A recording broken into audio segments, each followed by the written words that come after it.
Hermanos, buenos días. Los saludo en el nombre del Señor Jesús.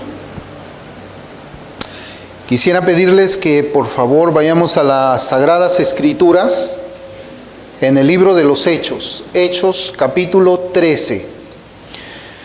Vamos a leer los 3 primeros versículos y sobre estos versículos vamos a hacer el estudio de nuestra escuela dominical en este día del Señor.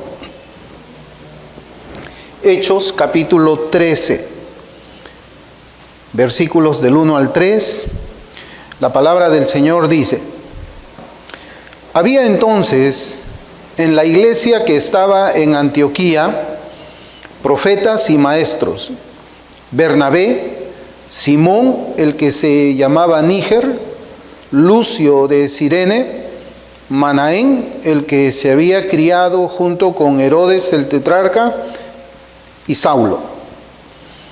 Ministrando estos al Señor y ayunando, dijo el Espíritu Santo: Apartadme a Bernabé y a Saulo para la obra a que los he llamado. Entonces, habiendo ayunado y orando, les impusieron las manos y los despidieron. Que el Señor bendiga su palabra, hermanos, y yo considero que estos 3 versículos que hemos leído en esta mañana son importantes, porque yo tengo entendido por la experiencia que me ha concedido el Señor de conocer también a más hermanos en la fe que también han hecho profesión en el Señor Jesús, que se han olvidado de estos 3 versículos. Hay muchas congregaciones que se han formado sin considerar estos versículos. Estos 3 versículos de las Sagradas Escrituras nos enseñan diferentes cosas. Nos enseñan la forma bíblica del llamado de los siervos del Señor para el ministerio de la predicación de la palabra y de establecer iglesias bíblicas. Hermanos, es el formato de la Escritura. Es la palabra del Señor que nos instruye a cada iglesia, a cada cristiano, cómo es el llamado para el ministerio, cómo es la ordenación para el ministerio y cómo también la iglesia envía ministros de la palabra, sean misioneros, sean también pastores. ¿Cuántas veces, hermanos, hemos sido testigos de frases como las que a continuación yo menciono? ¿Cuántas veces hemos oído a hermanos decir: yo sé que el Señor me ha llamado al ministerio? Eso, yo lo sé. Yo he tenido esa experiencia en mi vida que el Señor me ha llamado al ministerio. Y bajo esa aseveración, lo que hacen ellos es comenzar a formarse un grupo de personas. Comienzan a buscar un grupo de personas para enseñarles las cosas que ellos han aprendido de una manera autodidacta. Yo quisiera que veamos esta palabra autodidacta con mucha seriedad y con mucha preocupación, porque ellos están enseñando cosas que han aprendido por ellos mismos. Nunca han estado bajo la tutoría de ancianos de una iglesia. Nunca han sido ellos mentoreados, por decirlo de esa manera, por los pastores de su iglesia, porque no tienen iglesia o porque no han tenido iglesia.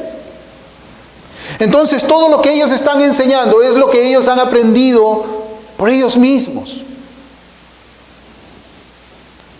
Lo que nosotros vemos en la actualidad es que hay un grupo de hombres que se han autollamado al ministerio, se han autoordenado como ministros y se han autoenviado para predicar la Biblia, sin que exista una iglesia de por medio, sin que exista una iglesia que confirme previamente el llamamiento al ministerio del candidato para pastor o del candidato para misionero. Y este pasaje a nosotros nos enseña de una manera muy clara la manera en que el Señor llama, la manera en que el Señor ordena y la manera en que el Señor envía a todos aquellos que deben de predicar su palabra y de plantar iglesias cristianas, iglesias evangélicas. Y esto es muy triste, hermanos, y es muy alarmante, porque podemos ver que se levantan congregaciones por acá, se levantan congregaciones por allá, y cada cual tiene una enseñanza según su propio parecer. No tienen que rendir cuentas a nadie. Y es cierto, reconocemos que la iglesia es independiente. Nosotros somos una iglesia independiente. Pero gracias al Señor todavía yo puedo tener esa comunión con la iglesia de los Estados Unidos para que ellos me ayuden en algunas dudas de ciertas cosas que se presentan en el caminar eclesiástico. Pero ellos no tienen a nadie. Ellos no tienen unos ancianos que le hayan ordenado a quien poder consultar cuando hay algunas dudas en el ministerio. O consultar en cuanto puede haber una duda en cuanto a la interpretación de algunos pasajes. Simplemente ellos están solos porque se han autollamado, se han autoordenado y ellos mismos se han enviado. Yo quisiera, hermanos, que por un momento veamos a la persona de Saulo, porque Saulo es nombrado aquí en este versículo 1. Podemos notar que todos los nombres que estamos leyendo acá son de origen griego, y Saulo es llamado por su nombre hebreo. Yo quisiera que veamos acá la persona de Saulo y hagamos también una mirada introductoria para reconocer su llamado al ministerio, su preparación al ministerio, la confirmación de la iglesia que él fue llamado al ministerio, finalmente la ordenación y el envío de Saulo para que él predique la palabra de Dios. Todo esto, hermanos, en la vida de Saulo ha sido un proceso que tuvo un inicio y también tuvo un final. En Hechos 9, tenemos que retroceder nosotros a Hechos 9, vamos a notar el llamamiento del Señor a Saulo de Tarso en Hechos 9. Estamos en Hechos 13, pero en Hechos 9 vamos a leer dos versículos, el versículo 14 y el versículo 15. La palabra del Señor dice, el Señor le dijo, ve, porque instrumento escogido me es este para llevar mi nombre en presencia de los gentiles y de reyes y de los hijos de Israel, porque yo le mostraré cuánto le es necesario padecer por mi nombre. ¿A quién le dirige el Señor Jesús estas palabras? A Ananías. Le está diciendo a Ananías, Ananías, tú tienes que ir a ver a un hombre que está en la calle derecha que se llama Saulo. Y Ananías le dice, pero Señor, ¿cómo es que yo voy a ir? Yo he escuchado de que este hombre está asolando la iglesia, tiene aún autorización para capturar a tus hijos, a tus siervos y llevarlos a la prisión. Y el Señor le responde a Ananías, anda, haz lo que yo te ordeno, porque él es mi instrumento, a él yo lo he escogido, a él yo lo estoy llamando al ministerio. Él va a ser un misionero. Él va a plantar iglesias. Yo lo estoy llamando para eso. Ananías, tú anda y haz lo que te ordeno. Esa es la parte del llamamiento de Saulo. Y nosotros notamos acá dos cosas. Que habían dos personas que conocían ese llamamiento. La primera persona era Saulo de Tarso. Y la segunda persona, ¿quién era? Ananías. Habían dos personas que conocían este llamamiento. Hermanos, entre estos días que nosotros leemos aquí en Hechos 9, versículos, o todo lo que ocurrió en Hechos 9, en el capítulo 9 de Hechos, que tiene que ver con la salvación y el llamamiento de Saulo de Tarso, esto ocurrió aproximadamente en el año 34 después de Cristo. En el año 34 después de Cristo. Y lo que nosotros hemos leído en el capítulo 13 de Hechos fue en el año 46 después de Cristo. A veces cuando leemos la Escritura, leemos tal vez en unos 30 minutos el capítulo 9, 10, 11, 12 y 13. Y decimos, qué rápido ha pasado las cosas. Pero cuando hacemos una cronología del libro de los Hechos, habían pasado 12 años entre el llamamiento de Saulo y la ordenación de Saulo. 12 años. Yo quisiera que consideremos esto, porque esto no fue una ordenación fast food, no fue una ordenación speed, veloz. Bueno, ya me llamó el Señor, entonces mañana mismo me ordenan. Ya me llamó el Señor, el próximo mes me ordenan. Ya me llamó el Señor. No, hermanos. Todo esto tenía que tener una preparación, que es lo que conocemos por las Escrituras. Eran 12 años donde Saulo sabía que un día, él sabía, ese día de Hechos 9, él sabía, entendía que un día él iba a ser enviado como misionero. Él no tuvo la prisa, él no se desesperó, él tomó las cosas y dijo de que su ordenación, su ministerio estaba en las manos del Señor y se iba a hacer en el tiempo del Señor. 12 años habían pasado y él sabía que iba a ser el instrumento para predicar el evangelio a los gentiles. 12 años que él estuvo esperando que el Señor lo envíe de una manera bíblica. Hermanos, lo que nosotros notamos en estos 12 años son muchas cosas. Durante ese tiempo, Saulo fue primeramente instruido en las doctrinas del Evangelio. Y fue instruido por el mismo Señor Jesús. Eso lo leemos nosotros en la segunda carta a los Corintios, en el capítulo 12, versículos del 1 al 4. Nosotros leemos que la palabra del Señor dice: ciertamente no me conviene gloriarme.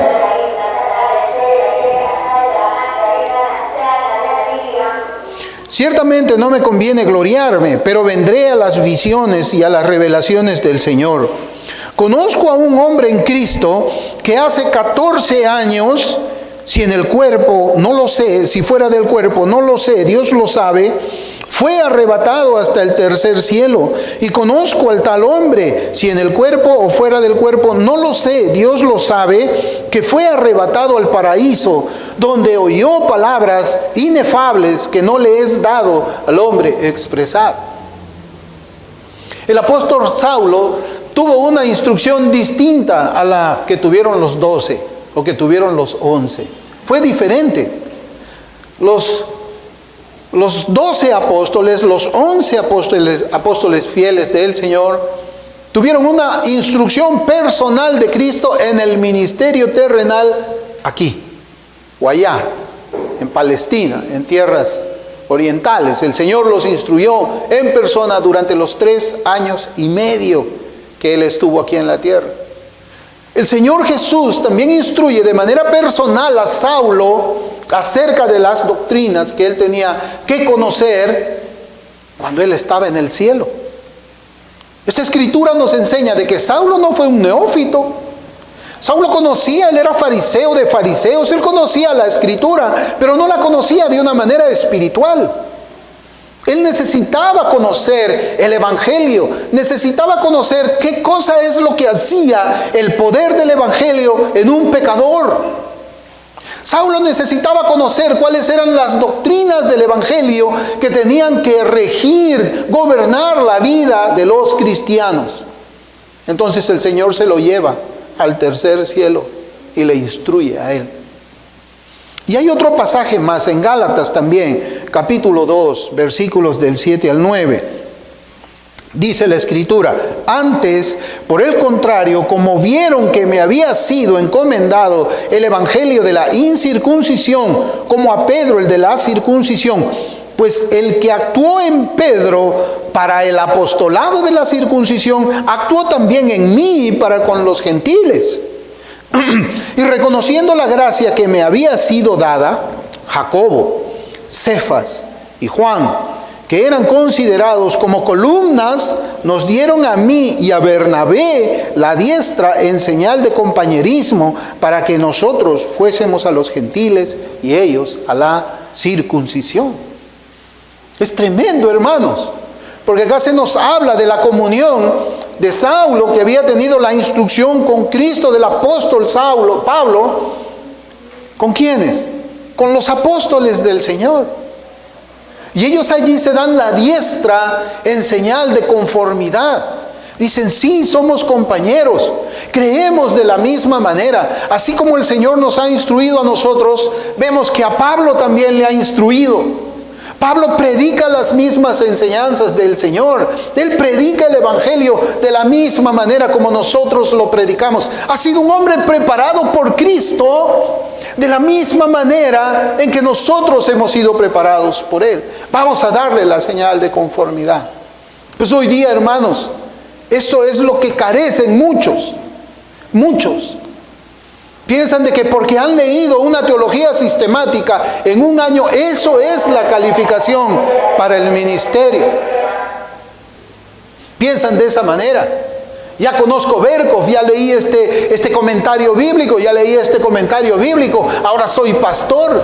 Hermanos, ¿dónde dice eso en la Escritura? ¿Dónde dice eso en la palabra del Señor? No lo dice. Y si no lo dice, ¿por qué es que eso está ocurriendo en el mundo evangelical, aún dentro del mundo reformado, que dice que es de sana doctrina? Lo que vemos, hermanos, de una manera interesante es la forma como las Escrituras nos hablan a nosotros de estos actos de Dios. Cuando Cristo envía sus instrumentos para plantar iglesias y predicar su palabra. Es para eso, hermanos. Es para enviarlos, hay que enviarlos a ellos a plantar iglesias y a predicar su palabra. Y la iglesia interviene en eso, como vamos a ver nosotros. La Escritura nos dice que Saulo fue llevado pues al tercer cielo para ser adoctrinado por medio de las revelaciones que le fueron dadas por el Señor Jesucristo. Yo les decía que hoy con mucha tristeza hay quienes hacen evidente, hermanos, hacen evidente su carencia de adoctrinamiento espiritual. Y es evidente porque a veces podemos alcanzar a leer que publican y comentan ellos en contra de la sana doctrina. En contra de la sana doctrina. No saben lo que hablan. Están debatiendo, están levantando contiendas doctrinales, pero ellos mismos no saben de lo que hablan. Muchas cosas que han sido consideradas o son consideradas por la Biblia como doctrina errada, la publican como si fuera sana doctrina. Y cosas que la Escritura condena, o la misma teología también podemos decir, recoge de la Biblia esa condenación como falsa doctrina, la presentan como sana doctrina. Es terrible, hermanos. Es terrible porque esto se hace de una manera pública. Hoy día nosotros podemos hablar de un llamamiento, una ordenación express. Ya nadie estudia la Escritura conscientemente. Ya nadie se preocupa por leer profundamente bajo el monitoreo, el mentoreo de ancianos las Escrituras para ser formado para el ministerio. Todo quieren express. ¿De dónde aprendiste tú esta doctrina? De un blog. Me leí 3 páginas y ya lo sé. Todo es express. Nadie usa los libros. Los versículos de Gálatas hacen evidente que la iglesia, vio que a Saulo se le había encomendado el evangelio de la incircuncisión. La iglesia fue testigo de eso. Y además la iglesia reconoció la gracia que Cristo le había concedido a él. Por ello nos enseña que los ancianos, que eran la columna de la iglesia de entonces, le dieron pues la diestra en señal de compañerismo ministerial. Es compañerismo ministerial. todos estos procedimientos espirituales para confirmar al llamado el llamado de un siervo de Dios, hoy han sido reemplazados por el autollamado, el autoordenación y el autoenvío. Solo yo me llamo, solo yo me ordeno y solo yo me envío. Hay un versículo que nos confirma lo que hasta ahora vengo enseñando con muchas palabras. En Romanos 10:15. En Romanos 10:15 hay una pregunta muy importante. ¿Y cómo predicarán si no fueren enviados? ¿Cómo predicarán si no fueren enviados? O sea, hermanos, ¿qué es lo que la Escritura dice? De que todo el que predica es enviado. Antes de que tú prediques, tienes que ser enviado. Bueno, ¿y quién envía? Yo mismo me envío. Me miro en un espejo y me pongo las manos en mi reflejo, me ordeno y yo me envío. No. Mire cómo comenta John Gill. John Gill es un pastor bautista, o fue pastor él del Tabernáculo Metropolitano de Londres antes que Charles Spurgeon. Y él aquí va a hablar de dos llamamientos. Yo quisiera que prestemos atención, porque esos son los dos llamamientos que hace el Señor para confirmar a un siervo. Y John Gill comenta de este versículo que dice: ¿y cómo predicarán si no fueren enviados? Él dice, y comienzo la cita: Cristo los envía a tal servicio, les confiere dones, los encaja en ellos, en algunos más, en otros menos, pero todos tienen algunos. Y también incluye un llamado al servicio que es interno por el Espíritu de Dios y que se encuentra en parte en el equipamiento espiritual que Cristo da y en la inclinación del corazón a esta buena obra que Él implanta y que no surge de una vanidad de la mente y un deseo de aplausos populares y puntos de vista mundanos y fines siniestros, sino de una preocupación real por el bien de las almas y la gloria de Cristo. Estar dispuestos a negarse a sí mismos y renunciar a todo por Cristo, ser objeto de oprobio por su nombre y a renunciar a todos los intereses mundanos y puntos de vista seculares. Hasta ahí, hermanos, voy a hacer una interrupción en esta cita. Hasta ahí él está hablando del llamamiento interno. Mire, todos los ingredientes que están dentro del llamamiento interno que Dios hace de su siervo, que Dios hizo en Saulo. Ahora voy a continuar con la cita porque aquí ahora se nos va a hablar del llamamiento externo. Este llamamiento también es externo, que es dado por las iglesias de Cristo, después de la debida prueba y examen de los dones y una seria consideración del asunto, y ello de la manera más solemne. Y esto es lo que puede llamarse apropiadamente la misión de un predicador. Y solo los que de esta manera son enviados deben predicar el Evangelio. Mire cómo es John Gill. Dice, solo los que han sido llamados internamente y solo los que han sido llamados también externamente, solamente ellos deben de predicar el Evangelio. Y es verdad. Y es cierto. Es cierto porque en esa parte del llamamiento externo, la iglesia tiene que ver que Dios realmente ha capacitado con dones al candidato a misiones. Que Dios ha capacitado con el poder de la predicación, el don de la profecía, podemos decir profecía, hablar la palabra de Dios al candidato. Eso es lo que tenemos que ver. Dios lo ha capacitado con dones para tener una iluminación distinta cuando Él ve la Escritura y pueda extraer los mensajes de la palabra de Dios y tenga el don de exponer la palabra de Dios. Eso es lo que la iglesia está, podemos decir, está en su facultad. Por eso es que Gill habla después de la debida prueba y examen de los dones. Prueba y examen de los dones. Probar que moralmente sí es candidato moralmente, que reúne los requisitos morales, uno, y dos, ¿qué es? Que realmente tenga los dones para que pueda ejercer misiones, que tenga los dones para predicar la palabra. Hoy día no es así, hermanos. Hoy día, lamentablemente, me ha tocado a mí escuchar sermones que no tienen ni pies ni cabezas. Te hacen ir desde Génesis hasta Apocalipsis, abrir todos los libros, y tristemente uno termina de escuchar el sermón y tiene que preguntarle a la esposa, ¿de qué se trató el sermón? ¿Cuál fue el punto? ¿Qué quiso decir? No lo sabemos. Puede ser que una persona que no tenga el don de exponer la palabra de Dios esté llamada al ministerio.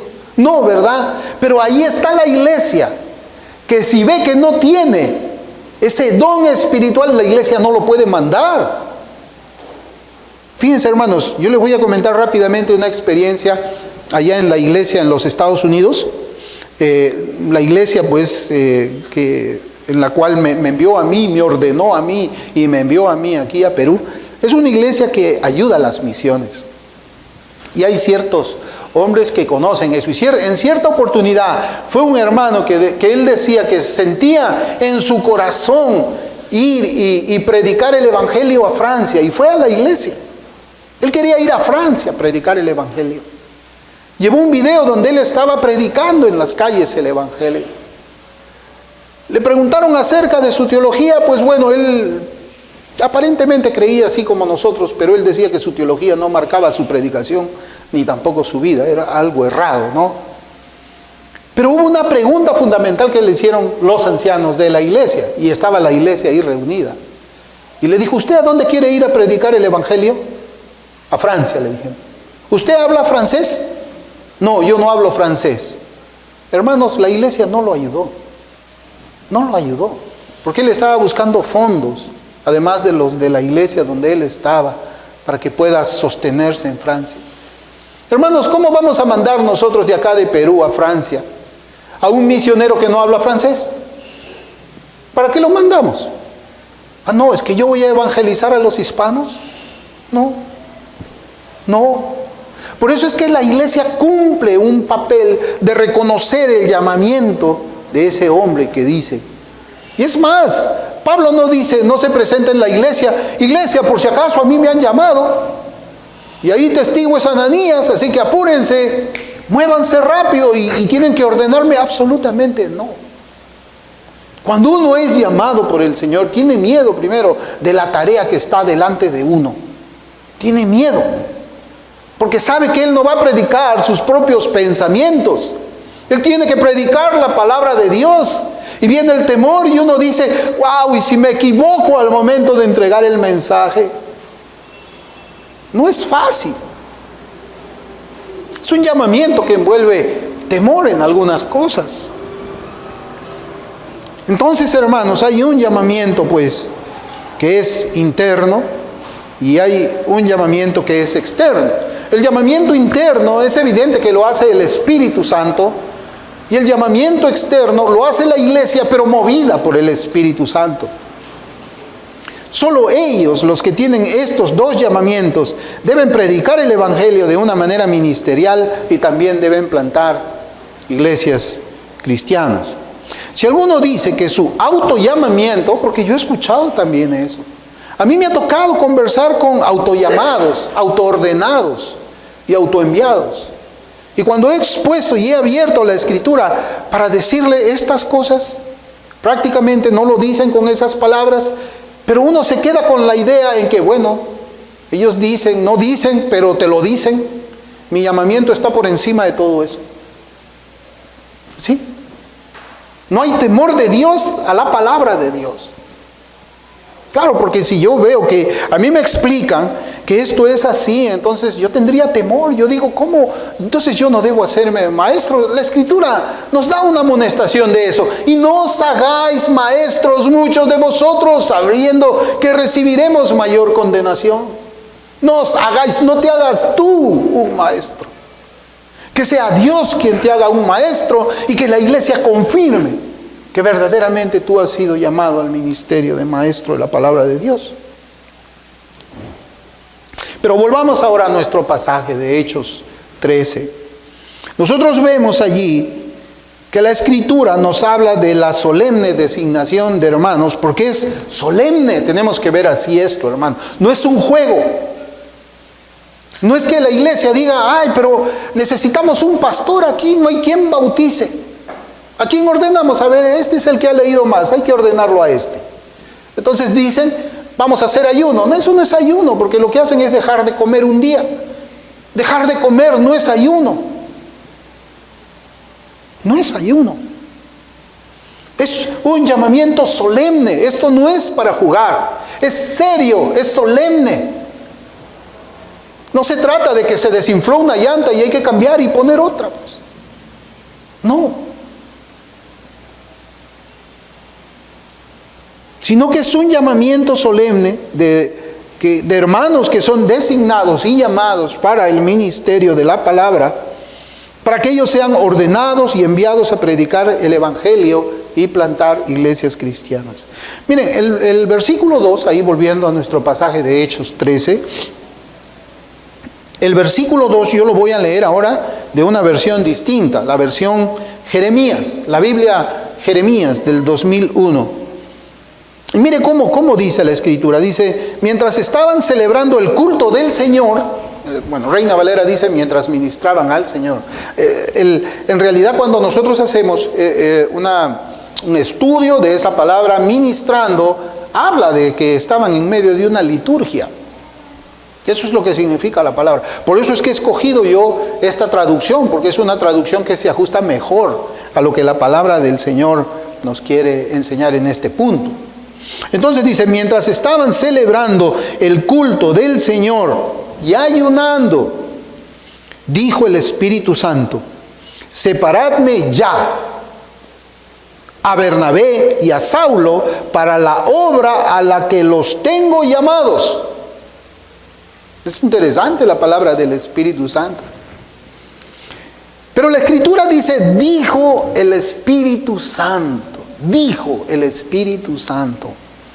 Acá las Escrituras pues nos dicen que el Espíritu Santo habló a ciertos hombres, habló a los que estaban ministrando, habló a quienes estaban dirigiendo el culto en ese día en que suceden estos hechos. Y ellos estaban pues ministrando cosas sagradas. Por eso es que yo le digo, todo esto, hermano, es solemne, es sagrado. En ese día del Señor estaban haciendo un culto solemne a Cristo. Un culto de acuerdo a la persona, que estaba de acuerdo a la persona santa del Señor. Era un culto santo. Un culto excluido de cualquier influencia del mundo. Y es allí donde el Espíritu Santo habla a esos hombres que estaban dirigiendo el servicio. Porque el Espíritu es santo. El culto tenía que ser santo. Los hombres que estaban ministrando, que estaban haciendo el servicio, dirigiéndolo, tenían que ser santos también para que el Señor les hable. La señal de la presencia de Dios en aquel momento era la voz audible, de Dios, o también fue una voz que se hizo por medio de uno de los profetas que estaban allí, porque el versículo 1 nos dice que habían profetas y maestros. Profetas y maestros.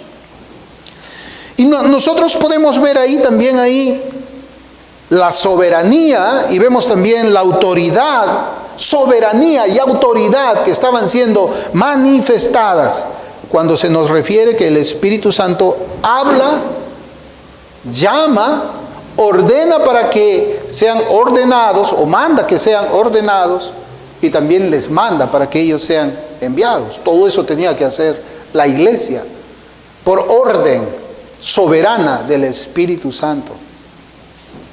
Hermanos, algo que nosotros debemos notar, y yo no quisiera dejarle pasar. Hemos visto el ejemplo de Saulo. Pero ¿saben qué, hermanos? Ni siquiera Cristo mismo, la segunda persona de la Trinidad, Dios mismo, ni siquiera Él se ordenó a sí mismo como sumo sacerdote. Él no se ordenó a sí mismo como sumo sacerdote. De la manera que vemos hoy que muchos se autoordenan al ministerio, son más atrevidos que Cristo. Mire, si usted abre en Hebreos capítulo 5, versículo 5, yo voy a leer ese pasaje, Hebreos 5, 5, y después voy a leer un comentario de Albert Barnes. Porque la escritura es muy clara y es algo tremendo, hermanos, lo que nosotros podemos ver acerca del llamamiento, la ordenación y el envío de los ministros del Señor. Hebreos 5:5 dice: así tampoco Cristo se glorificó a sí mismo haciéndose sumo sacerdote, sino el que le dijo: tú eres mi hijo, yo te he engendrado hoy. Hermanos, de acuerdo a este versículo, la enseñanza es clara. Cristo no dijo: bueno, yo soy Dios, yo me voy a autoordenar, yo me voy a hacer a mí mismo sumo sacerdote. No, sino que lo ordenó el que le dijo: tú eres mi hijo, yo te he engendrado hoy. Albert Barnes comenta de este versículo de la siguiente manera. Dice él: el significado es que Jesús no era ambicioso, que no se impulsó él mismo en el gran oficio de sumo sacerdote. No entró en sus deberes sin ser regularmente llamado a ello. Miren al Señor, cómo es que Él entendía el orden, hermanos. Cómo es que Él entendía que ni siquiera Él podía ordenarse a sí mismo siendo coigual al Padre, sino que en su ministerio terrenal, en el oficio de sumo sacerdote, Él se somete a que el Padre sea quien lo ordene como sumo sacerdote. Y este versículo nos dice, bueno, volviendo a Hechos 13:2, el Espíritu Santo dijo: separadme. Mire cómo dice: separadme. El Espíritu Santo no le dice: sepárense para ustedes a Saulo y a Bernabé. ¿No dice así? ¿O dice así? No dice. Esto es algo, hermanos, que pues verdaderamente debe llenarnos de gozo y temor también. Porque el Espíritu Santo dice: sepáramelos para mí. Sepáramelos para mi iglesia. Está bien, son tuyos, son miembros de tu iglesia, son hermanos que están allí, tienen unos dones espirituales tremendos seguramente, pero sepáramelos para mí. Son míos, iglesia, y tienes que obedecerme. Seguramente que tú quieres quedarte con ellos, porque son de gran bendición para el pueblo aquí, para esta iglesia. Pero ¿sabes qué, iglesia? Sepáramelos para mí, dice el Espíritu Santo. No dicen que deberían ser, o sepáramelos para la iglesia de Corintios. Tampoco dice eso. Sino que ellos eran separados para Dios. Separados para Dios. Por eso es que cuando un ministro entiende que ha sido separado para Dios y no ha sido separado para la iglesia, el mensaje es diferente. Cuando el ministro es separado para la iglesia, el ministro pues le debe a la iglesia. Le debe lealtad a la iglesia. Le comienza a predicar a la iglesia cosas que no le incomodan. Le comienza a predicar a la iglesia cosas que no los pone de mal ánimo. No, el que es separado para Dios le rinde cuenta a Dios y predica la palabra de Dios. Predica la palabra de Dios. Predica todo el consejo de Dios. Llama las cosas por su nombre. Confronta al pecado. Todo eso hace cuando es separados para Dios. Ahora yo quisiera también que veamos la actitud de ayunar de los ancianos y líderes de la iglesia. Esa actitud de ayuno que ellos tenían nos hacen pensar que ellos estaban esperando alguna revelación de Dios. ¿Por qué dijeron: vamos a ayunar hoy día? Porque la iglesia estaba en ayuno. Bueno, es el Espíritu Santo, es Dios quien pone el querer como el hacer. Dios había puesto el querer como el hacer por su buena voluntad a esos pastores, a esos maestros, a esos profetas, a toda esa congregación para que ayunen. ¿Por qué? Porque ese día de ayuno iban a recibir precisamente esta visita del Espíritu Santo. Ellos estaban pues preparándose a sí mismos. ¿Para qué? Para escuchar las palabras de Cristo. En esos días no tenían Nuevo Testamento, como ahora lo tenemos. En esos días tenía que hablar un profeta, y había también en la iglesia alguien que tenía el discernimiento de espíritus. De tal manera que todo lo que hablaba el profeta no tenía ninguna objeción de parte de nadie en la iglesia. Dios se había encargado de eso de una manera perfecta. Bueno, pero vimos que la Escritura pues dice: separadme ya. Llegó el tiempo. Hoy es el día. Sepárenme ahora, sepárenme ya a Bernabé y a Saulo para la obra a los que los tengo llamados. Pero hermano, acá no dice cuál era esa obra. Simplemente la iglesia escuchó: wow, el Espíritu Santo los ha llamado a ellos para una obra. ¿Y cuál es esa obra? Pues no nos ha dicho. Solamente el Espíritu Santo dice que los ha llamado a ellos para una obra. Pero, hermanos, el Espíritu Santo no puede ser resistido, ¿no? Y Dios hace conforme a su voluntad aquí, así como en el cielo. Pero el Espíritu Santo movió a la iglesia para que ellos reconozcan que a la obra a la que Dios había llamado a Saulo y a Bernabé era para la obra misionera. Era para que ellos prediquen la palabra de Dios. Ellos reconocieron de que Saulo había tenido un llamamiento previo a ese día y que Bernabé también había tenido un llamamiento previo a ese día. No fue una cosa improvisada, no fue que, como yo les dije, un llamamiento todo express. Hoy día te llamo, hoy día te ordeno y hoy día te mando. No. Todo es en el tiempo perfecto del Señor. Separadme. Esa es la señal del llamamiento externo de la que había hablado John Gill.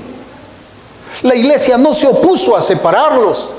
La iglesia estaba de acuerdo en separarlos, porque la iglesia reconocía que ellos tenían las cualidades, los dones espirituales y tenían también ese perfil moral para ser instrumentos en las manos del Señor.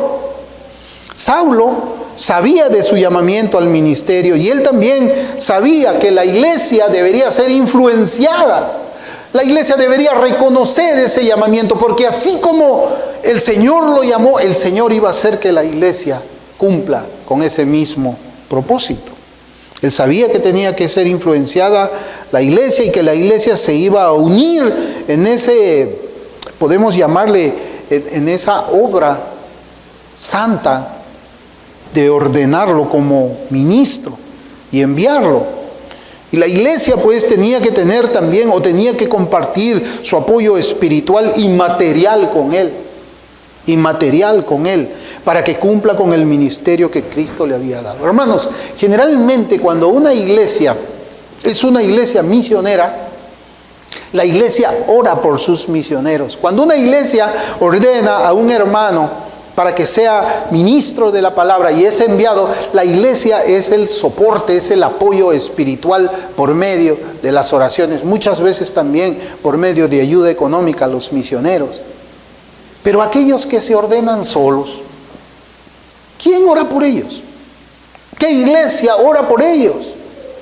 ¿Qué pastores oran por ellos? Nadie, porque nadie los envió.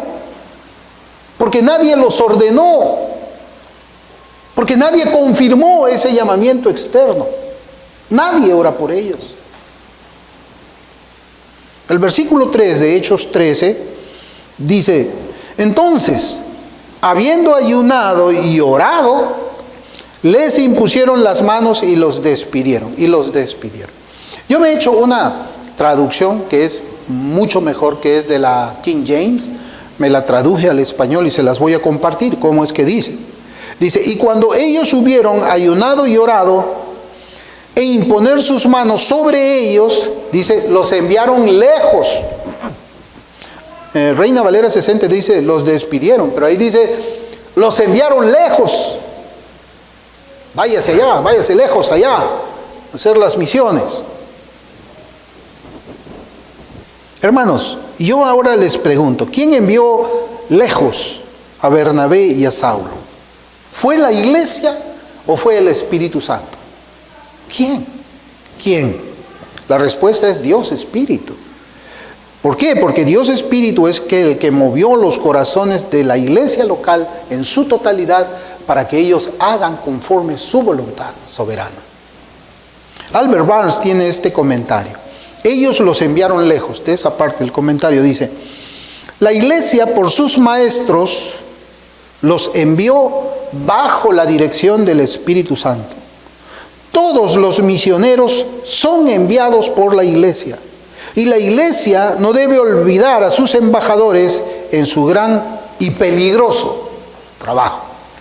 Ser misionero, hermanos, es peligroso. Predicar la palabra del Señor es peligroso. También en algún momento hablaremos más. Y es evidente, hermanos, que cuando decimos que fue el Espíritu Santo quien los envió lejos, lo que queremos decir es que Él fue, por medio de su irresistible influencia, quien dio permiso a la iglesia. El Espíritu Santo le dio permiso a la iglesia para que envíen a estos hombres de Dios a la predicación de la palabra y a la plantación de iglesias. Y esta escritura pues nos hace ver la importancia de hacer las cosas relacionadas con las misiones, con la ordenación de hermanos al ministerio, con la plantación de iglesias, donde la iglesia es reunida. La iglesia se tiene que reunir junto con los ministros llamados por Dios en el acto espiritual de orar y ayunar. Así es todo proceso de ordenación, hermanos. Así es todo proceso de ordenación. La iglesia ora, la iglesia ayuna, la iglesia confirma, la iglesia envía lejos. Cuando falta este requisito, hermanos, no está completo, no está hecho. Es como que usted tiene, sí, yo tengo mi camisa acá, no tiene la manga del brazo derecho, pero ahí está mi camisa. Sí, pero no tiene la manga, no está completa, no tienes. Y las cosas del Señor no son incompletas. Las cosas del Señor son perfectas, completas. Por eso es que Él se asegura por medio del Espíritu Santo de que todos aquellos que Él envía, que Él se separa para así, tengan que pasar previamente por la iglesia ayunando y la iglesia orando.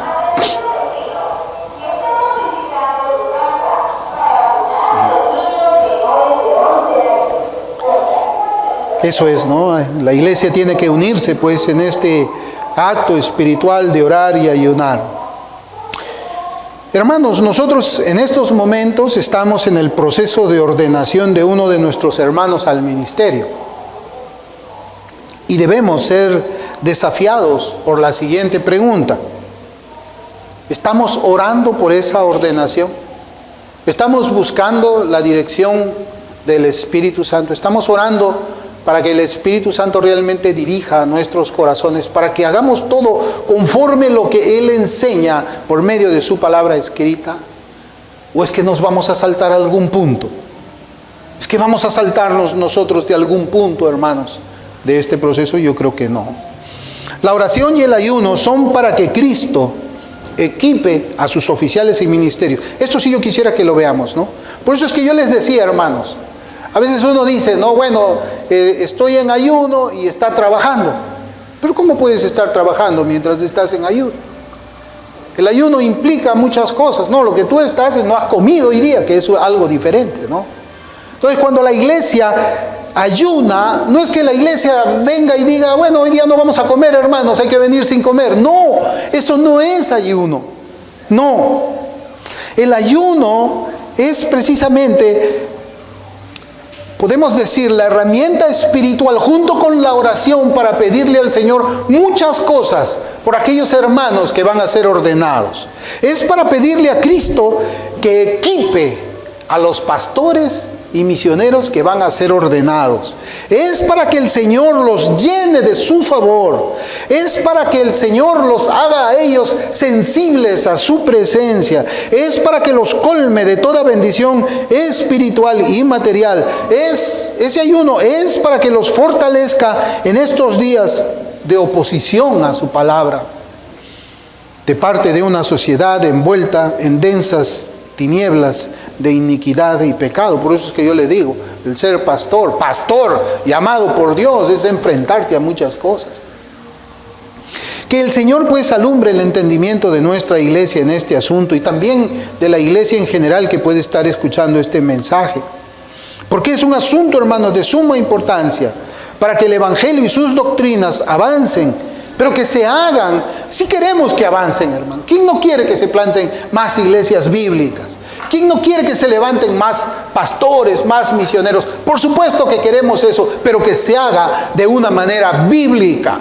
Cuando no se hace de una manera bíblica, nosotros no podemos participar con ellos. No podemos tener comunión con aquel que se levanta solo, se llama solo, se ordena solo, porque cuando se le hace conocer esto, su desobediencia, debería renunciar a esa pretensión ambiciosa, egoísta y someterse a lo que Dios tiene determinado por medio de su decreto. Por eso es que deseamos todo eso, pero que se haga conforme a la voluntad expresada en el pasaje que hemos leído en esta mañana. Así también, no solamente en este pasaje, sino también en otros pasajes, tanto del Antiguo como del Nuevo Testamento. Pues que el Señor, hermanos, bendiga este estudio de la palabra del Señor, y nos haga meditar en todo lo que nosotros también nos toca hacer como iglesia, como una iglesia bíblica. Sabemos que las misiones son muy importantes, pero también la Escritura nos enseña de que es Dios quien se separa para ellos. O sea, se separa para Él a ellos. Dios se separa al candidato para Él, para que haga la obra de Él, para que predique la palabra de Él, no para que predique nuestra iglesia, lo que nosotros acá conocemos, no para que vaya y predique una confesión. Nosotros somos una iglesia confesional, pero predicamos la Escritura, la Biblia, la palabra del Señor. Bueno, que el Señor bendiga este estudio, hermanos. Vamos a orar.